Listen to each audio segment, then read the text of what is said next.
नमस्कार, आप देख रहे हैं जौनपुर टुडे और मैं हूं शुभम अग्रहरी। साथियों, जैसा आप सभी को पता है कि अभी पिछले दिनों 30 अक्टूबर को जौनपुर के गौरा बादशाहपुर थाना क्षेत्र से एक निर्मम हत्या का घटना सामने आया था। घटना की बात किया जाए तो आपको बता दें कि 30 अक्टूबर को सुबह में ही 17 वर्षीय ताइक्वांडो खिलाड़ी अनुराग यादव उर्फ छोटू नाम के युवक की तलवार से गर्दन रेत कर हत्या कर दी गई थी। बताया जा रहा है कि ताइक्वांडो खिलाड़ी अनुराग यादव 5 बहनों में इकलौता भाई था और सबसे छोटा भी था। और हत्या की वजह सिर्फ इतनी थी कि एक जमीनी विवाद को लेकर कई दिनों से झगड़ा चल रहा था और इसी झगड़े को लेकर अनुराग यादव के पड़ोसी लालता यादव के द्वारा ही उसका गला रेत कर हत्या कर दिया गया था। और तब से पूरे इलाके में सनसनी मची हुई है।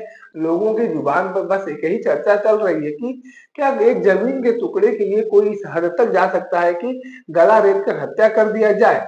और आपको बता दें कि अभी घटना से जुड़े कई आरोपियों को गिरफ्तार भी कर लिया गया है और इस केस में मुख्य साजिशकर्ता के रूप में एक दरोगा राजेश यादव को भी गिरफ्तार किया गया है। बताया जा रहा है कि मुख्य साजिशकर्ता राजेश यादव लालता यादव का बेटा है। वह मेरठ के मवाना थाना में दरोगा के रूप में तैनात है और उसके द्वारा ही पूरी साजिश बनाई गई थी, पूरी प्लान बनाई गई थी अनुराग यादव का हत्या करने के लिए और उसके ही इशारों पर इस पूरे हत्याकांड को अंजाम दिया गया था। आपको बता दें कि अनुराग यादव के पिता के द्वारा लालता यादव समेत कुल 5 लोगों पर नामजद मुकदमा दर्ज कराया गया है, जिसमें लालता यादव, रमेश यादव, दरोगा राजेश यादव के नाम का भी जिक्र किया गया था और 2 अन्य लोगों का भी नाम इसमें शामिल है। और अब तक इसमें से लालता यादव, राजेश यादव, रमेश यादव और एक अन्य युवक को गिरफ्तार कर लिया गया है।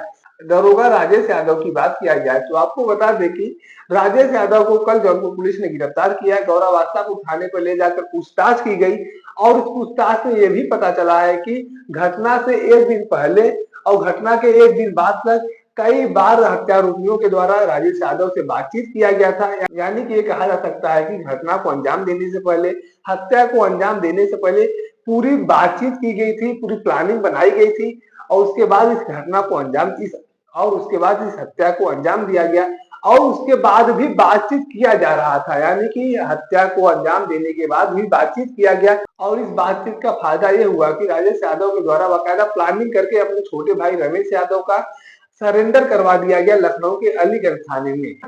जी हाँ, 30 अक्टूबर को इस घटना को अंजाम दिया गया और तब से मुख्य आरोपी जो था रमेश यादव वो फरार चल रहा था। लालता यादव को घर से ही पुलिस के द्वारा गिरफ्तार कर लिया गया था, लेकिन मुख्य आरोपी रमेश यादव फरार चल रहा था और रमेश यादव ने 31 अक्टूबर को लखनऊ के अलीगंज थाने में अपने एक छोटे भाई के साथ सरेंडर कर दिया था। तो ऐसे में कहीं न कहीं ये कहा जा सकता है कि इस सरेंडर वाले प्लानिंग में भी राजेश यादव का हाथ रहा है। उसके द्वारा बाकायदा सिस्टम बनाया गया था, प्लानिंग बनाया गया था कि कैसे हत्या करना है, कैसे जाकर सरेंडर कर देना है, जिससे कि परिवार में किसी प्रकार की कोई क्षति नहीं पहुंचे। अगर पुलिस के द्वारा पकड़ा जाएगा या गिरफ्तार किया जाएगा तो हो सकता है एनकाउंटर कर दिया जाए। ऐसे में किसी अन्य जिले में जाकर सरेंडर कर दिया जाएगा तो किसी प्रकार का कोई क्षति नहीं पहुंचेगी। इस तरह की पूरी प्लानिंग की गई थी घटना को अंजाम देने से पहले और घटना को अंजाम देने के बाद इस पूरे प्लानिंग को बाकायदा निभाया भी गया और इसका अंजाम हुआ कि रमेश यादव सुरक्षित जाकर लखनऊ के अलीगंज थाने में सरेंडर कर दिया। लिहाजा वह बच गया, उसके साथ किसी प्रकार का कोई पुलिस के द्वारा मारपीट नहीं किया गया और अब राजेश यादव को पुलिस के द्वारा गिरफ्तार करके चालान करके जेल भेज दिया गया है। और बताया जा रहा है कि आगामी 24 नवंबर को राजेश यादव की शादी भी होने वाली थी। तो ऐसे में कहीं न कहीं अब राजेश यादव की नौकरी भी जाएगी, शादी तो टूटनी ही टूटनी है और कहीं न कहीं एक पूरे समाज में हत्या आरोपियों वाली छवि भी बन गई है। इस तरह की नृशंस हत्या करने के मामले में काफी दिनों तक अब इन्हें जेल में भी रहना पड़ेगा।